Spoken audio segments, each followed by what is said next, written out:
Dan berikut tumpuan utama malam ini.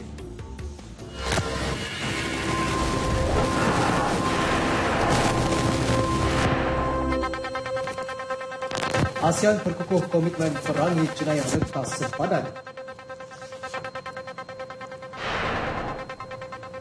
Selesai agenda domestik, jamin kemakmuran jangka panjang.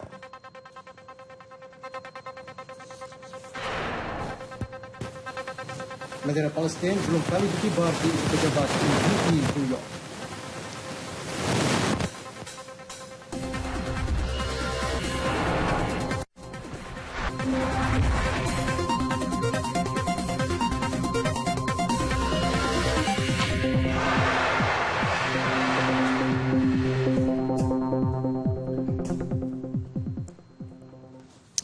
Semua 10 negara anggota ASEAN yang menegaskan komitmen untuk bekerjasama lebih rapat dalam memerangi jenayah rentas sempadan. Komitmen itu diikrarkan melalui deklarasi Kuala Lumpur yang dicapai pada akhir mesyuarat peringkat Menteri ASEAN mengenai jenayah rentas sempadan AMMTC di Ibu Negara.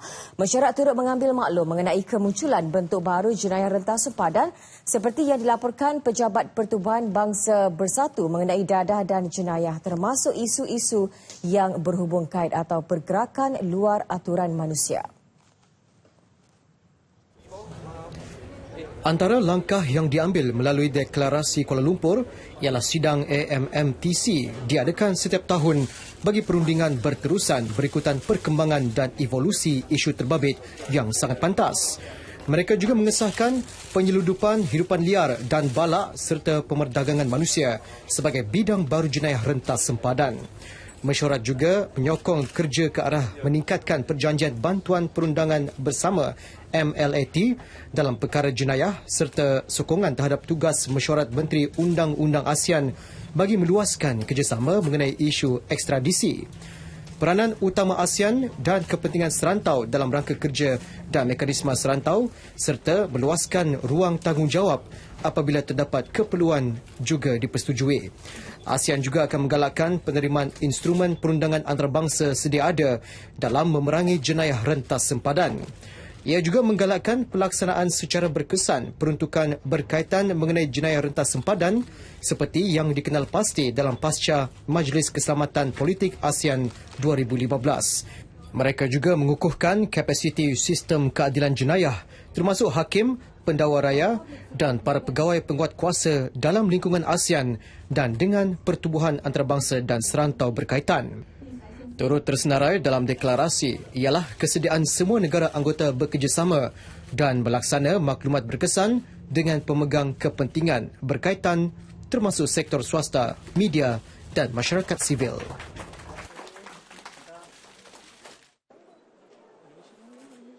Sebelum ini, 3 negara iaitu Singapura, Filipina dan Thailand telah menandatangani perjanjian tersebut. Timbalan Perdana Menteri Datuk Seri Dr. Zahid Hamidi mewakili pemimpin-pemimpin ASEAN kemudian menyerahkan deklarasi ini kepada Timbalan Setiausaha Agung ASEAN Hirubalan Velupila Pondudura. Kandungannya merupakan keputusan yang dicapai bersama menerusi mesyuarat Menteri-Menteri ASEAN mengenai jenayah rentas sempadan yang berlangsung sejak Isnin lalu.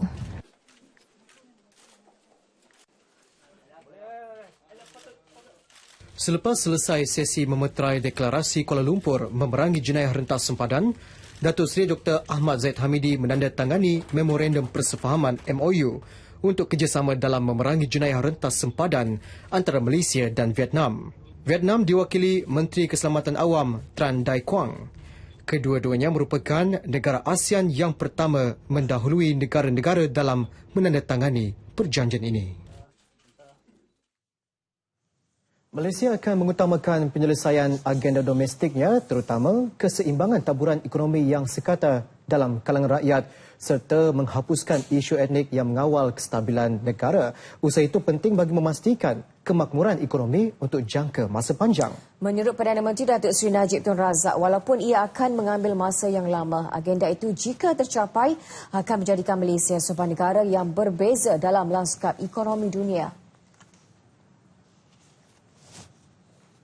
Ketika ini, menurut Perdana Menteri, rakyat yang bertaraf majoriti tidak menguasai ekonomi dan itu perkara yang menjadi keutamaannya dalam menyelaraskan semula ekonomi secara mesra perniagaan, termasuk membuka peluang perniagaan menerusi tawaran kontrak dan membolehkan mereka bersaing secara sihat di pasaran terbuka. Datuk Seri Najib mengulas demikian di hadapan pengurus-pengurus dana Amerika Syarikat pada Majlis Anjuran Invest Malaysia, New York. Perbincangan berkenaan disifatkan Perdana Menteri sebagai sangat positif dan para pengurus dana asing memberi reaksi yang sangat menggalakkan terhadap pelaburan di Malaysia. Datuk Seri Najib turut berkongsi kejayaan Malaysia mengekalkan pertumbuhannya walaupun diuji kesan ketidaktentuan ekonomi dunia.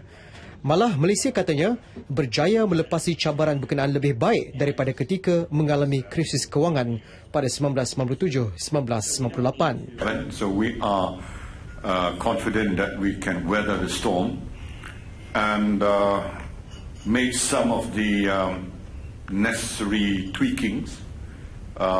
For example, we have to look at some of the new markets because growth in China is slowing down. We have to look at ASEAN, how do we increase our intra-ASEAN trade, for example, and how we look at our traditional markets like the United States. And that is why TPP is important. I believe in open regionalism. I believe that we must engage with the wider world. Secara keseluruhan, ekonomi Malaysia kini kekal kukuh berdasarkan catatan angka ekonomi yang positif, juga menerusi penarafan memberangsangkan beberapa syarikat mengenai prestasi ekonominya, termasuk daripada Fitch Rating Agency dan Standard & Poor. Dan ia, menurut Perdana Menteri, banyak disumbang keberanian Malaysia melaksanakan cukai GST yang telah mengukuhkan asas fiskal serta membantu ekonomi dan menstabilkan pendapatan negara ketika penurunan harga minyak dan gas yang menjadi antara punca pendapatan utama negara. Ia seterusnya dapat memastikan kadar pertumbuhan sasaran minimum 5% tahun ini dapat dicapai disokong kestabilan fiskal, seterusnya bajet yang seimbang menjelang 2020 walaupun ia dijangka berada sekitar negatif 1%. Untuk itu, pelabur Amerika Syarikat diminta melihat pertumbuhan Malaysia secara rasional dan menyeluruh. I can assure you there is political stability. The government is here to stay. I'm not in a hurry to go back home for fear of losing my job or things like that. We are here to stay and we believe in democracy. In other words, we have a mandate to serve for 5 years. We will serve the 5 years, and when the time is up, we will go back to the people and let the people decide whether we are worth giving another chance or they want somebody else. I'm a true believer in the democratic process because that's a process of accountability to the people. At the end of the day, you have to be responsible to the people. Amerika Syarikat adalah negara dagang keempat terbesar Malaysia dengan jumlah perdagangan direkodkan sebanyak $16.52 bilion pada separuh pertama tahun ini. Hadir sama pada majlis ini ialah Menteri di Jabatan Perdana Menteri, Datuk Seri Abdul Wahid Omar dan beberapa tokoh korporat terkemuka Malaysia. Terdahulu semasa sesi sarapan pagi Anjuran Invest Malaysia New York, Perdana Menteri terus mengulas mengenai prestasi semasa ringgit dan isu-isu dalaman yang dihadapi Malaysia ketika ini. Sebagai jaminan kepada pelabur asing, Datuk Seri Najib memaklumkan Malaysia tidak akan mengikat ringgit pada mana-mana mata wang dan menyediakan persekitaran yang kondusif kepada pelabur. Malaysia, jelas beliau, komited untuk meneruskan pembangunan projek-projek mega yang sedang berlangsung. Pelaburan langsung asing FDI jangka pendek bagaimanapun dijangka akan sedikit mencabar tahun ini berbanding tahun-tahun sebelumnya susulan ketidaktentuan ekonomi global. Pelabur juga diingatkan bahawa kerajaan Malaysia mempunyai kawalan sepenuhnya terhadap isu-isu yang sering dibangkitkan kebelakangan ini termasuk mengenai 1MDB. Menurut Datuk Seri Najib, jaminan kerajaan untuk menyelesaikan hutang syarikat berkenaan mengikut perancangan 6 bulan yang ditetapkan. There will be an announcement in the coming days to reduce the total debt of 1MDB by a significant amount. something in the region about 16 billion ringgit also. And then for EDRA, there's two very real and huge proposals on the table to take over EDRA, the power assets, domestically, from domestic source as well as foreign, from two foreign sources, combining to make a very attractive offer.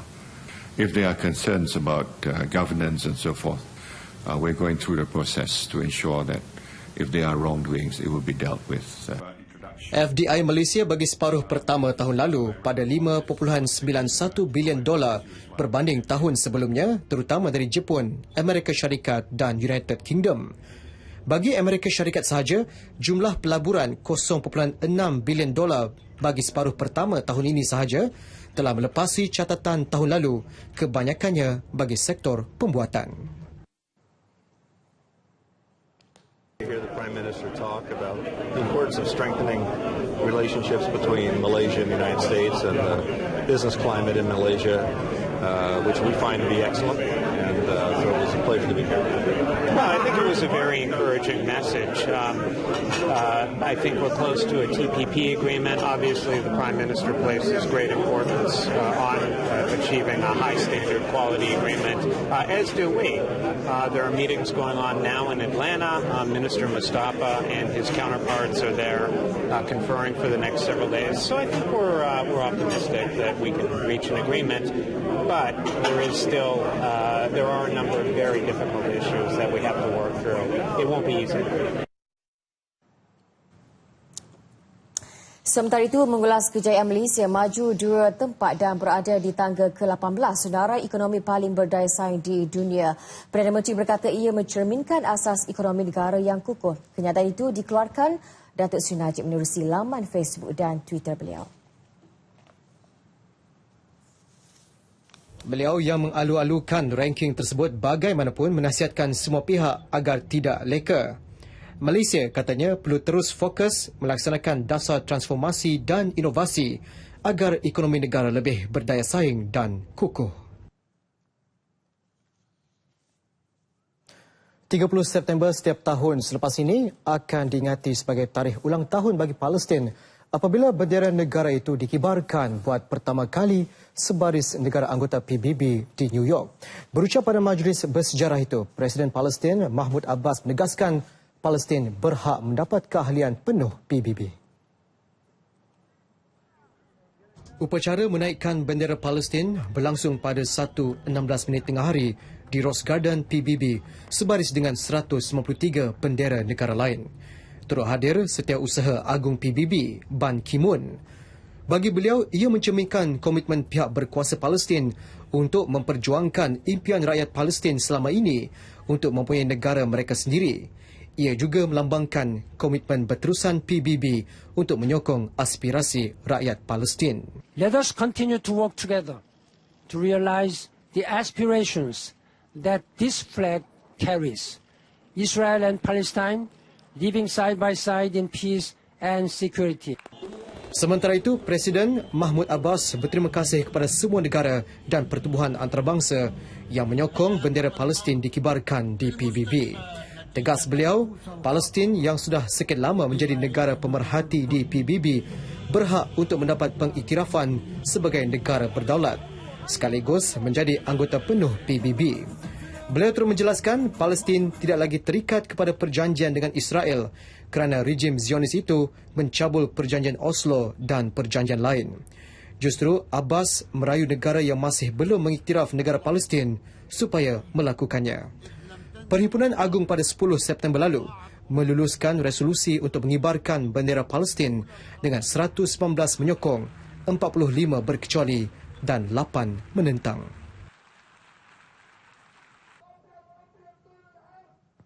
Dalam pada itu, Ketua Polisi Luar Kesatuan Eropah, Federica Mogherini berkata, kumpulan perunding rundingan damai Asia Barat akan mendesak untuk melancarkan semula proses rundingan antara Palestin dan Israel. We have decided to revitalize the quartet activities.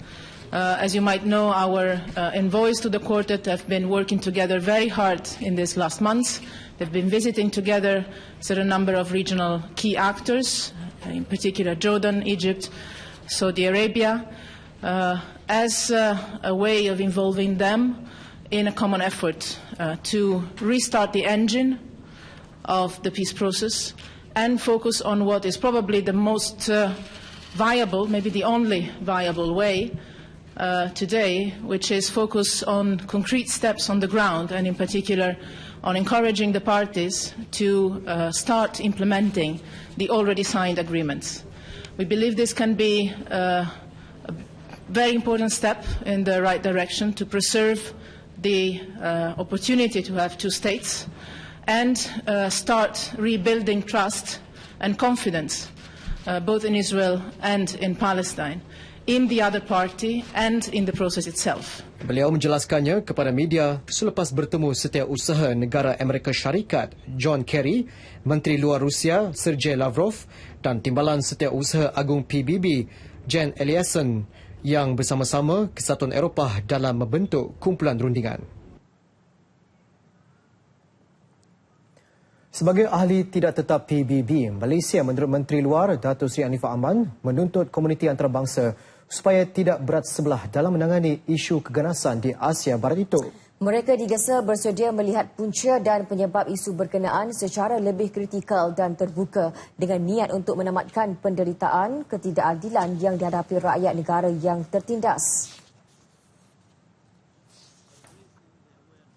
Datuk Seri Anifah membuat gesaan demikian pada mesyuarat Majlis Keselamatan PBB mengenai keselamatan dan keamanan antarabangsa di Ibu Pejabat PBB di New York. Malaysia merujuk kenyataan berkenaan bagi melindungi rakyat Palestin terutamanya yang telah ditindas begitu lama dan mengajak negara rantau Asia Barat dan Utara Afrika bertindak dengan satu suara bagi menamatkan konflik yang berpanjangan bukan sahaja di Palestin, juga di Syria, Libya dan Yaman. In those cases, terrorism is not the root cause of conflict, but symptomatic of political instability. Secondly, the presence of terrorist groups in those and other affected countries has deepened sectarian divisions, thereby exacerbating political and social instability. The longer such divisions fester, sowing discord and fear among the populations, the longer it takes for the torn social fabric to heal. Tegasnya ketika ini Majlis Keselamatan perlu mengadakan satu analisis komprehensif bagi mencari faktor dan punca konflik di negara-negara terlibat. Walaupun tapak sukar dilaksanakan, Malaysia katanya menyokong penuh usaha, tindakan dan kaedah yang akan dilakukan bagi memerangi keganasan yang berlaku terhadap negara-negara berkenaan ketika ini. Mengulangi komitmen Malaysia seperti yang diutarakan Perdana Menteri Datuk Seri Najib Tun Razak pada sidang kemuncak PBB semalam. Usaha memerangi keganasan dan jenayah antarabangsa dari negara ke negara akan digandakan termasuk menerusi pengenalan Akta Pencegahan Keganasan 2015. Polis Diraja Malaysia PDRM sedang memburu 3 lagi individu yang dipercayai ada kaitan dengan insiden pengeboman di Bangkok pada 17 Ogos lalu. Bagaimanapun, menurut Timbalan Perdana Menteri Datuk Seri Dr. Ahmad Zahid Hamidi, polis memerlukan maklumat biometrik dan DNA suspek untuk memudahkan usaha menahan mereka. Setakat ini, PDRM telah menahan 8 suspek dan mereka sudah disiasat di negara ini sebelum diekstradisi ke Thailand. Suspek yang ditahan di Malaysia di mana semua penyiasatan telah dilakukan. Namun masih terdapat 3 nama yang telah diberikan kepada kami dan kami sedang melakukan pemburuan terhadap individu berkenaan. Datuk Seri Dr. Ahmad Zahid menjelaskan kepada media selepas mengadakan pertemuan dengan Menteri Tenaga Kerja dan Transmigrasi Indonesia Hanif Dakiri di Ibu Negara. Kerjasama penuh akan terus dihulurkan bagi membantu Thailand menahan individu yang terbabit dalam letupan berkenaan. 450 juta ringgit diperuntuk bagi pembinaan 234 menara telekomunikasi di Sarawak. Menurut Menteri Komunikasi dan Multimedia Datuk Seri Dr. Muhammad Saleh Tun Said Keruak, 149 menara telekomunikasi sedang dilaksanakan, manakala 85 menara lagi masih dalam peringkat perancangan. Jelas Datuk Seri Dr. Saleh, Ia merupakan sebahagian daripada inisiatif Jalur Lebar Negara NBI bertujuan untuk mencapai sasaran 95% penembusan internet di seluruh negara menjelang 2020. Ini tidak termasuk pembinaan 60 menara kompak di Sarawak yang telah bermula Julai lalu bagi mempertingkat perkhidmatan liputan 2G dan 3G di kawasan kurang mendapat liputan. Selain itu, 23 pusat internet satu Malaysia yang sedang dilaksanakan dijangka siap secara berperingkat bermula bulan ini sehingga suku pertama tahun hadapan. Mengenai Wi-Fi Community WK pula, Datuk Seri Dr. Saleh menjelaskan sebanyak 108 WK sedang dilaksana dan dijangka siap sepenuhnya pada Mac tahun hadapan. Bagi projek jalur lebar berkelajuan tinggi ataupun high speed broadband fasa 2 yang bertujuan memperluaskan liputan jalur lebar berkelajuan tinggi dengan kelajuan sehingga 100 MB per second di kawasan bandar sebanyak 34,566 port akan disediakan bermula tahun ini 2015. Manakala di bawah projek jalur lebar pinggir bandar, lebih 21,000 port lagi akan disediakan untuk menaik taraf kelajuan capaian sehingga 20 MB sesaat. Terdahulu beliau mengadakan perjumpaan bersama pegawai-pegawai Jabatan Penerangan di Kuching. Projek lain yang akan dilaksanakan termasuk projek sistem kabel Satu Rakyat Malaysia melibatkan pembinaan kabel baharu melalui rangkaian dasar laut menghubungkan Semenanjung dengan Sarawak dan Sabah. Sebanyak 4 sambungan kabel dasar laut akan dibina di Mersing, Johor serta Kuching, Bintulu dan Miri di Sarawak bermula suku kedua tahun hadapan. Dalam perkembangan berkaitan, Datuk Seri Dr. Mohamed Saleh menepis kecaman pemimpin DAP Lim Kit Siang berhubung kenyataan beliau 71% rakyat Malaysia memilih pakej internet yang murah dengan kelajuan rendah. Sebaliknya, beliau menegaskan fakta tersebut hasil kajian oleh Suruhanjaya Komunikasi dan Multimedia SKMM. Tegas Datuk Seri Dr. Mohamed Saleh, beliau sedia menerima kritikan membina dan mengalu-alukan cadangan untuk menambah baik perkhidmatan internet dan jalur lebar di dalam negara. I'm telling the facts, and the facts are from MCMC. I don't create the facts. This is the facts, 71% prefer that. So I'm just stating it. It's not something I make it up, you know. Kerajaan mensasarkan rakyat mampu menikmati kelajuan internet sehingga 50 MB sesaat di kawasan bandar dan luar bandar.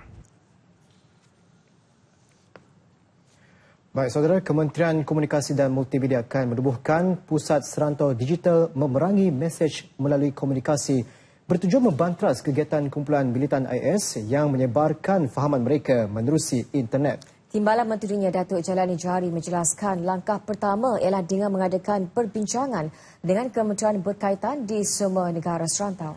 Menurut beliau, untuk mengekang pergerakan kumpulan itu memerlukan kerjasama semua pihak. Agensi berkaitan digalak membina sistem dalamannya sendiri bagi memudahkan pemantauan dibuat terhadap kumpulan yang menggunakan laman sosial.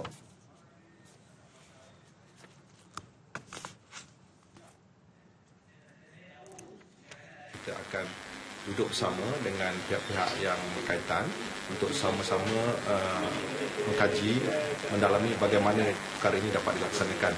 Dan seperti yang diumumkan bahawa kerja ini bukan hanya di pihak Malaysia saja, kita perlu juga mendapatkan kerjasama serantau lah. Kerana apabila kita dapatkan kerjasama serantau, lebih memudahkanlah. Walaupun kita lihat bilangan kes yang berlaku terutamanya yang melibatkan Malaysia dalam IS tidak banyak, tapi kita perlu bersedialah. Datuk Jalani memberitahu media di Kuala Nerus selepas merasmikan program Selangkah ke Jepun 2015 Maktab Rendah Sains Mara, Kuala Terengganu.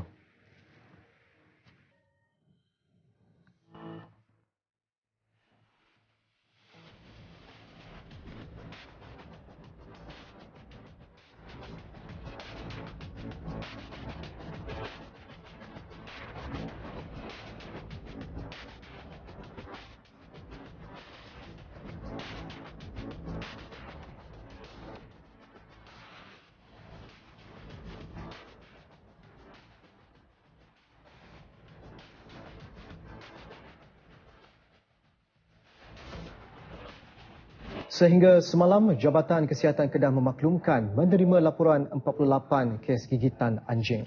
Bagaimanapun, kata Pengarah Kesihatan Negeri Datuk Dr. Norhizan Ismail, tiada laporan kes rabies di kalangan manusia dilaporkan.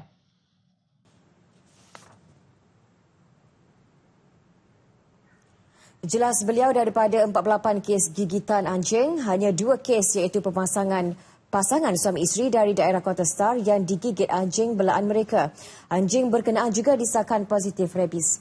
Bagaimanapun, keadaan pasangan suami isteri itu dalam keadaan sihat. Mereka dijangka menjalani rawatan dengan pengambilan dos keempat vaksin pencegahan rabies pada minggu pertama bulan ini. Kedua-duanya juga dinasihatkan untuk mendapatkan rawatan segera jika mengalami masalah seperti demam, sakit kepala dan kelusuan otot. Menurut Datuk Dr. Norhizan, pecahan kes gigitan anjing mengikut daerah adalah Kota Star 6 kes, Kuala Muda 11 kes, Kulim 10 kes, seorang daripadanya mendapat gigitan di seberang Perai Timur, Kubang Pasu 8 kes, Bandar Baru dan Langkawi masing-masing 4 kes, manakala di Baling 3 kes dan masing-masing 1 kes. Sementara itu, Jabatan Veterina Kedah telah melupuskan 1,626 ekor anjing liar di negeri itu sehingga kini. Pengarahnya Dr. Kamaliah Ghazali berkata pihaknya turut memberi vaksin kepada 2,010 ekor anjing di seluruh negeri itu. Menurut Dr. Kamaliah lagi, sehingga kini sebanyak 18 ekor anjing dikesan positif rabies dengan 17 daripadanya adalah anjing liar, manakala seekor adalah anjing peliharaan. Kesemua anjing tersebut telah pun dilupuskan.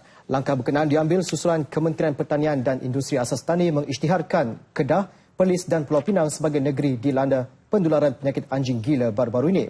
Mengenai kawalan pendularan penyakit itu di kawasan sempadan Malaysia Thailand, Dr. Kamaliah berkata Jabatan Veterina Kedah menjalinkan kerjasama dengan agensi kerajaan lain di sempadan negara.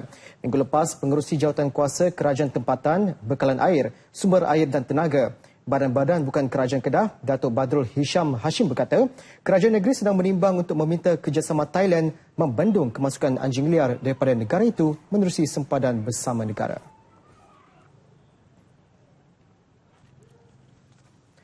One Malaysia Development berhad One MDB akan terus fokus dengan strategi meningkatkan aset dan kewangannya. Dalam temu bual khas bersama stesen TV BBC, Ketua Pegawai Eksekutif yang juga Presiden One MDB Arul Kanda berkata pihak syarikat mahu mengelakkan konfrontasi dengan ahli politik dan akan terus memastikan One MDB menukar asetnya kepada wang dalam cara yang memberikan yang terbaik kepada pemegang saham.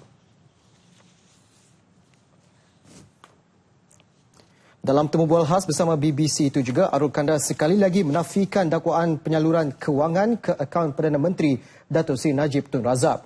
Jelasnya dakwaan tersebut tidak benar dan telah dibuktikan dalam siasatan Suruhanjaya Pencegahan Rasuah Malaysia SPRM. Bermula Ogos lepas, One MDB telah memulakan pelan rasionalisasi bagi mengurangkan hutang syarikat dan dijangka akan menyusut dalam tempoh 4 hingga 6 bulan. Ia berikutan minat pelabur terhadap projek Tun Razak Exchange dan Edra Global Energy. Setakat ini, terdapat 40 syarikat antarabangsa menyatakan minat terhadap One MDB menerusi projek Bandar Malaysia. Manakala Edra Global Energy memperoleh pendapatan kira-kira RM5 bilion setahun.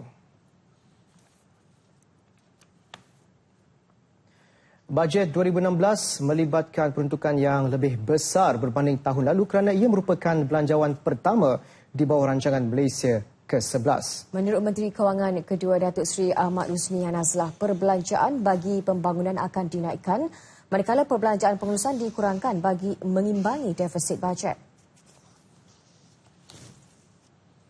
Jelasnya, kenaikan itu juga bertujuan merangsang ekonomi domestik yang berdepan situasi ekonomi global yang mencabar. Prudence definitely.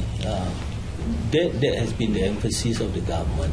As I mentioned just now, kita looking at balancing that between ensuring growth, that means ensuring growth that the development expenditure that we are going to provide under the budget, we want it to be implemented efficiently. That is one part. And then the other part is that the distribution for the B40, distribution not in form of cash, what it means that the various initiatives. Kerajaan juga katanya akan menyemak semula defisit fiskal negara bagi keluaran dalam negara kasar KDNK tahun ini kepada 3.2%, melebihi sasaran awal 3%. Beliau berkata demikian pada majlis pelancaran skim perumahan belia, iaitu bantuan kepada pasangan belia yang berkahwin untuk memiliki rumah pertama. Sejak diperkenalkan Julai lalu sehingga 21 September 2015, 225 pinjaman di bawah skim itu telah diluluskan dengan jumlah pembiayaan RM57.5 juta. Bermula 12 Oktober ini, taksiran cukai secara automatik akan dilaksanakan terhadap 22,184 peniaga yang gagal mengemukakan nyata GST 03. Daripada jumlah itu, seramai 800 orang merupakan mereka yang mempunyai perolehan bercukai RM5 juta ke atas, manakala selebihnya mempunyai perolehan bercukai di bawah RM5 juta.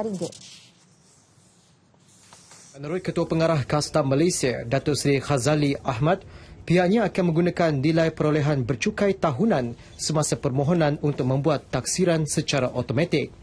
Taksiran ini akan dikira mengikut asas bulanan bagi orang berdaftar GST bulanan dan mengikut sukuan bagi orang yang berdaftar GST mengikut sukuan. Mulai daripada 12 hari bulan Oktober ini, iaitu dari 12 hari dari sekarang, kalau masih lagi mereka tidak mengemukakan penyata daripada tempoh sekarang sehingga ke tarikh 11 hari bulan, maka tindakan untuk kita keluarkan auto assessment akan dikeluarkan. Katanya, mana-mana individu yang tidak membayar cukai tersebut akan diberi notis sebelum dikenakan kompaun sebanyak RM25,000 jika masih gagal untuk berbuat demikian. Dan jika mereka masih tidak melaksanakan cukai terbabit, pihak kastam akan mendakwa mereka di mahkamah mengikut Seksyen 41 dalam kurungan 6 Akta Cukai Barang dan Perkhidmatan 2014.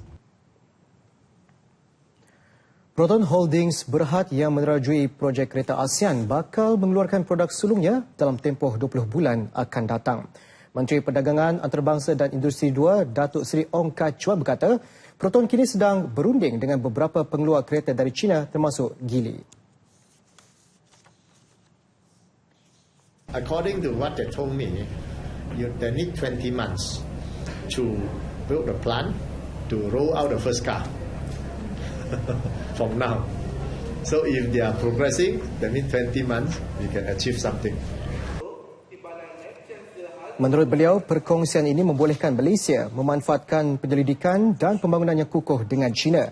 Ia sekaligus menambah baik model-model Proton dan membolehkan syarikat itu tampil dengan model yang kompetitif untuk pasaran ASEAN. Beliau berkata demikian pada taklimat media selepas melancarkan kempen produktiviti 2015. Mengulas mengenai kedudukan Malaysia di tangga ke-18 dalam laporan daya saing global, beliau berkata ini jelas membuktikan asas ekonomi Malaysia yang kukuh. Terdapat 12 bahagian penilaian kepada indeks tersebut dan Malaysia rata-rata mencatatkan skor yang baik.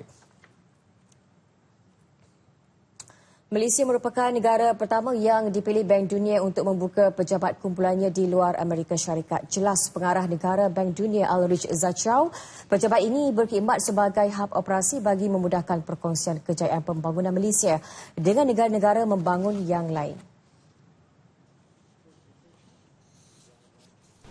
I think for these reasons that I mentioned, Malaysia does have some unique experience to share.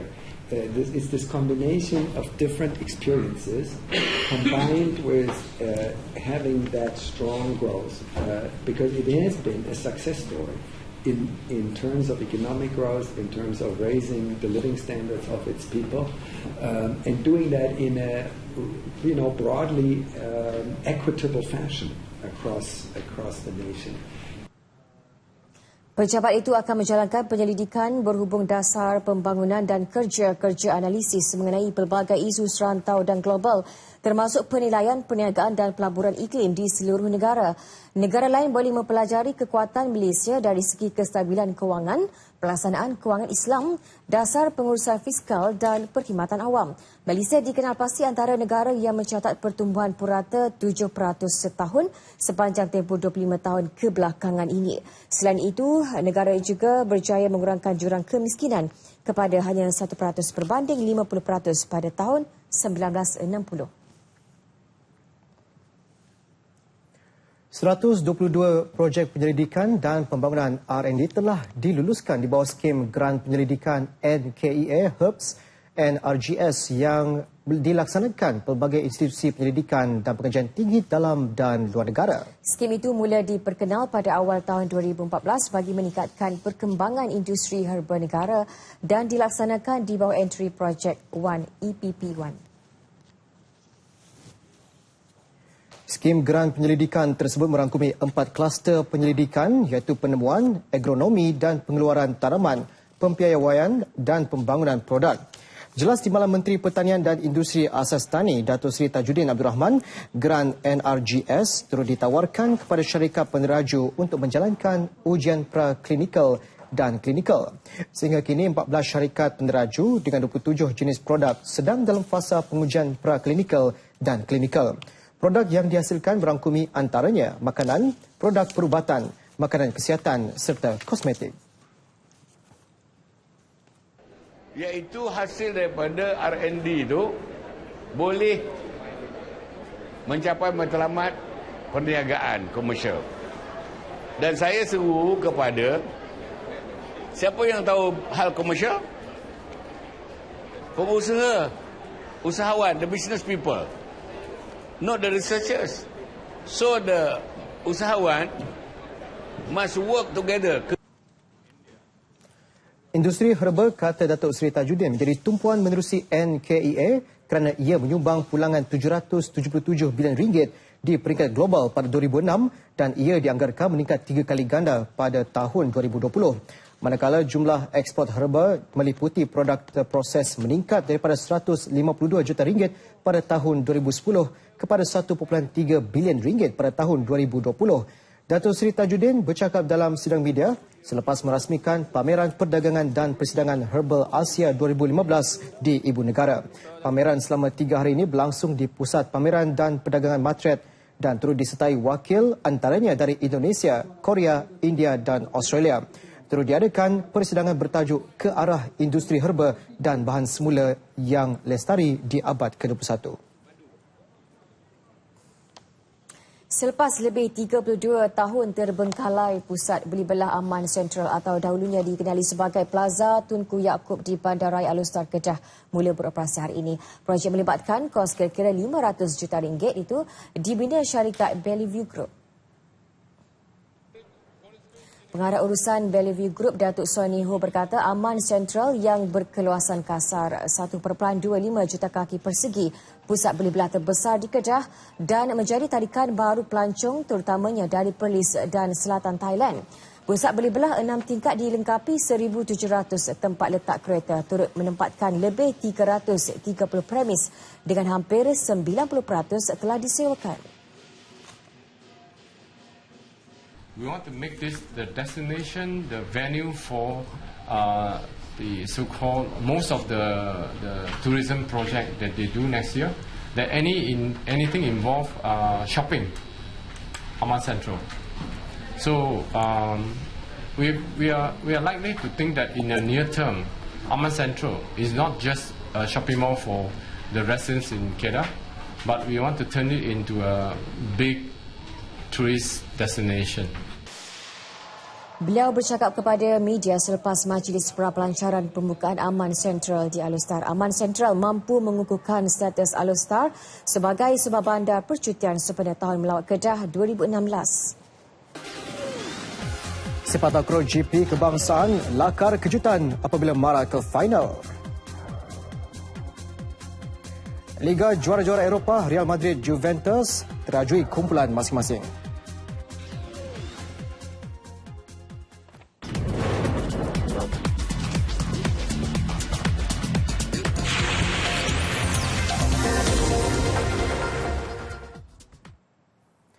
Baik, kejohanan sepak takraw GP Kebangsaan siri akhir. Naib juara siri kedua Angkatan Tentera Malaysia ATM melakar kejutan apabila marah ke final menumpaskan juara siri pertama Pulau Pinang 2-1. ATM akan bertemu sama ada Kelantan atau Terengganu yang ketika ini sedang beraksi untuk separuh akhir kedua. Berlangsung di Stadium Tertutup Titiwangsa, Pulau Pinang terlebih dahulu mencuri mata pertama melalui aksi regu pertama. Diperkuatkan dengan kehadiran tekong kebangsaan Muhammad Syahir Muhammad Rosdi, wakil utara ini menang regu pertama 16-21, 22-20.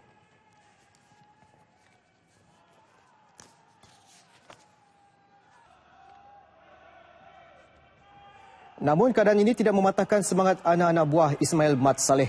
Regu kedua ATM dibarisi Mior Muhammad Zulfikar, Ikhwan Zulkifli dan Muhammad Zamri Zakaria berjaya mengikat kedudukan. Mendominasi 21-9 set pertama, set kedua mereka diberikan tentangan sengit sebelum menang 21-19. Aksi pasangan terakhir terus memberikan debaran. Kesilapan tekong Pulau Pinang Muhammad Azam Ajlan yang banyak melakukan kesilapan servis nyata membantu ATM. Regu terakhir ATM menang straight game 21-18, 21-12 sekaligus menyumbang mata kemenangan 2-1 dan mara ke final.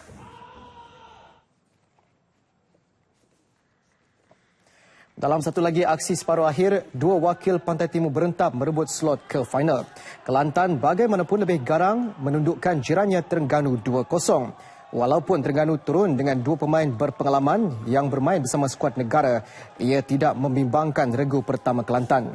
Set pertama gandingan Muhammad Hisham Mat, Nur Yusli Mat Yusof dan Malik Fakimi Idris mempamerkan aksi bertenaga untuk menang 21-15, 21-16. Aksi seterusnya berlangsung menarik sehingga berlarutan ke penentuan rubber game. Menang set pertama 21-15, pasukan dibimbing Baharil Anwar Cik Mamat ini tunduk kepada sang penyu 13-21. Set ketiga, kedua-dua pasukan saling mengejar mata dan nasib lebih berpihak untuk menang 21-17. Menang 2-0 membolehkan Kelantan mara untuk berdepan ATM di pentas final yang sedang berlangsung ketika ini. Beralih ke basikal. Tiada pasukan pelumba kebangsaan buat masa ini sehingga September tahun hadapan. Itu adalah langkah terkini diambil Persekutuan Kebangsaan Berbasikal Malaysia, PKBM. Sama ada langkah ini dianggap relevan atau mempunyai maksud tersirat, hanya pengurusan PKBM saja yang tahu. Faktor kewangan dilihat sebagai penghalang utama untuk menguruskan skuad kebangsaan. PKBM seakan-akan mahu menyerahkan tanggungjawab untuk mengendalikan skuad lebuh raya kebangsaan kepada Majlis Sukan Negara. Hanya daripada sekarang sampai 2016 bulan 9, mana-mana kejohanan kita nak pergi, kita akan buat pemilihan. Sampai 2016 bulan 9 baru kita tentukan, kita ambil satu tim, satu pasukan. Yang selepas itu sampailah 2017 baru tu tim tu kekal sebagai pasukan Malaysia.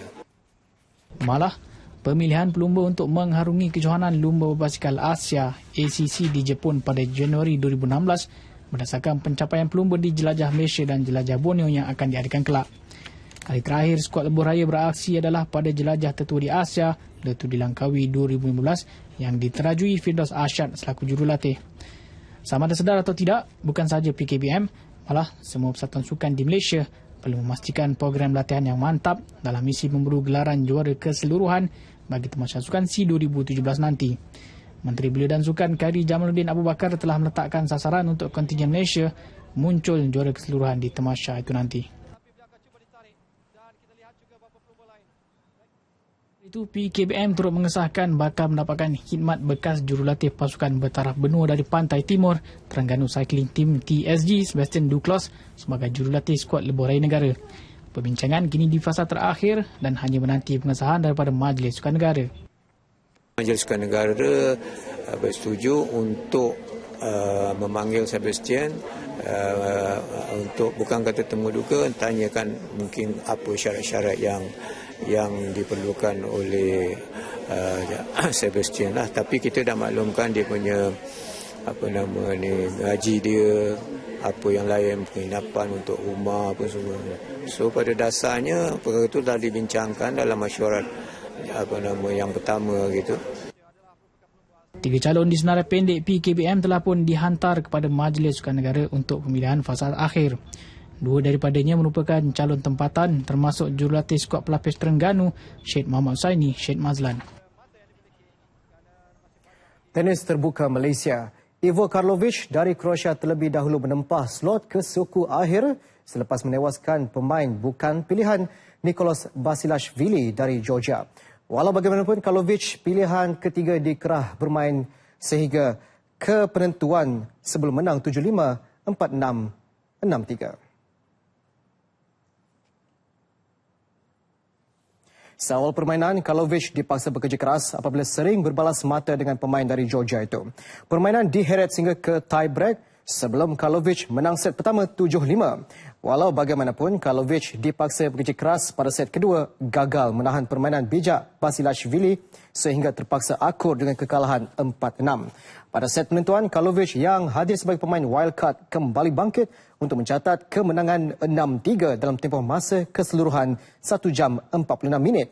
Pada aksi suku akhir Jumaat nanti, Karlovic bakal berhadapan Nick Kyrgios dari Australia.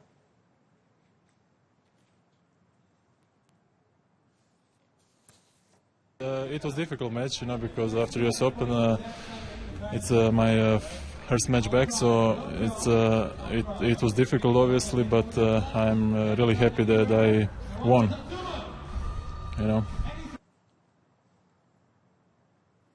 Sukan ekstrim bertaraf antarabangsa KL Tower International Jump kembali lagi untuk kali ke-15 tahun ini dengan jumlah penyertaan tertinggi berbanding tahun-tahun sebelumnya. Antaranya penerjun Australia yang sudah 10 kali menyertai terjunan tersebut. Christopher McDougall yang sudah 10 kali menyertai acara ini akan sekali lagi menyertainya kerana berasakan ada sesuatu yang istimewa membuat terjunan dari puncak menara Kuala Lumpur ini. No, I've been coming to KL Tower since 2001. I've been here about 10 times and I keep coming back because I love it. Why? Oh, it's awesome. It's such a beautiful object. The people are super friendly. It's a very safe place to jump and it's a really good place to explore your aerials and hang out with 120 awesome people. Sehingga kini, seramai 120 peserta telah mengesahkan akan menyertai terjunan edisi ke-15 itu. Terjunan pada tahun ini sebenarnya terjunan dianjurkan kali ke-15. Kali ke-15 dan harapan kita pada tahun akan datang, kita akan melihat lebih dari segi penganjuran itu, bagaimana kita mempromosikan Malaysia itu sendiri, berkolaborasi dengan lebih rapat dengan DBKL dan juga Tourism Malaysia. Macam mana sports ini boleh dijadikan sebagai ketertarikan penganjuran sukan untuk tourism di Malaysia. Sebab peminat tourism ni, kalau peminat base jump ni kalau tengok, bukan saja yang minat berterjun, yang minat melihat aksi-aksi terjunan ni juga begitu ramai di seluruh dunia. Acara tersebut akan bermula esok hingga 4 Oktober ini. Ia terbuka kepada peminat-peminat sukan ekstrim untuk menyaksikan acara yang turut disertai peserta luar negara. Dua pengguna setia barangan Nestle masing-masing berjaya membawa pulang hadiah berjumlah RM28,000 dalam cabaran Nestle at Chill Dairy Field Grab. Pengguna bertuah iaitu Said Muhammad Fikri dari Selangor dan juga Loy Choi Hun dari Pulau Pinang berjaya menggondol hadiah utama wang tunai sebanyak RM25,000 dan juga barangan Nestle bernilai RM3,000. Pengguna yang berbelanja serendah RM5 layak menyertai pertandingan bagi merebut hadiah keseluruhan bernilai RM200,000. Cabaran bermula dari 1 Mei sehingga 30 Jun lalu selama 8 minggu. Sepanjang cabaran itu, seramai 38 peserta bertuah berjaya memenangi pelbagai hadiah mingguan sekaligus melayakkan mereka bersaing dalam cabaran terakhir hari ini. Hadiah kepada pemenang disampaikan Pengurus Pemasaran Nestle Malaysia Berhad Shirley Yong. Shirley berkata cabaran Nestle Chill Dairy Field Grade bagi mendidik dan memberi kesedaran kepada pengguna dan masyarakat terhadap pengambilan makanan dan minuman yang berkhasiat. Sementara itu bermula hari ini sehingga 31 Oktober, Nestle dan Zalora menawarkan promosi berupa voucher diskaun kepada pengguna yang berbelanja RM50 ke atas menerusi pembelian secara dalam talian di laman sesawang Zalora.